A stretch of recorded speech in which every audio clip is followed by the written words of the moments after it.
moving on to the subject of public safety, lawmakers in a bipartisan assembly vote approved changing the state constitution so that judges could consider the seriousness of a crime and a defendant's criminal past when setting their bail amount. Do you support that?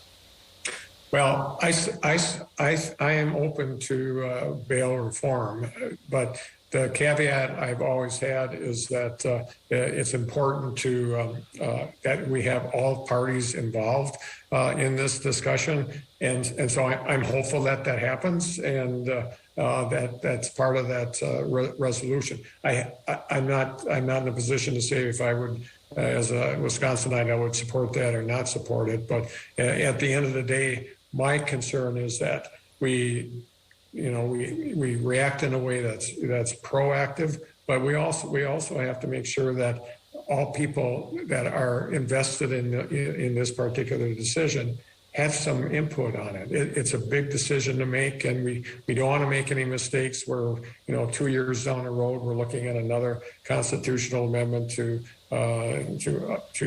amend one that we're going to be looking at now. A spokesperson for Lieutenant Governor Mandela Barnes says he still supports eliminating cash bail altogether. Do you agree with that? Well, there's nothing either coming to my desk that I know of or as part of the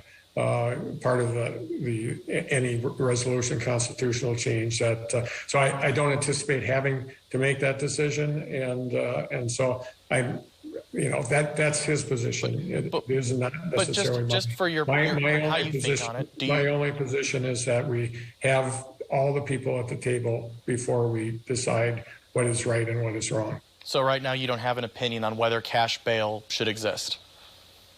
I understand the point of view, but I want to that people have that point of view. But I also do not. I haven't heard everybody's input on that. Milwaukee, as much has been said, has experienced record levels of homicides the last 2 years now. When is the last time you, in your capacity as governor, had an in-person conversation with the family of a murder victim in Milwaukee? I'm not sure. I did in the Waukesha occasion. I met with several of the families there. I may have before that, but I've got a busy schedule. But the fact of the matter is, most recent interaction with someone that lost their lives was the Waukesha area. I want to talk about education now. Excuse me. In my work on pardons and so on, I know I have communicated with folks on that.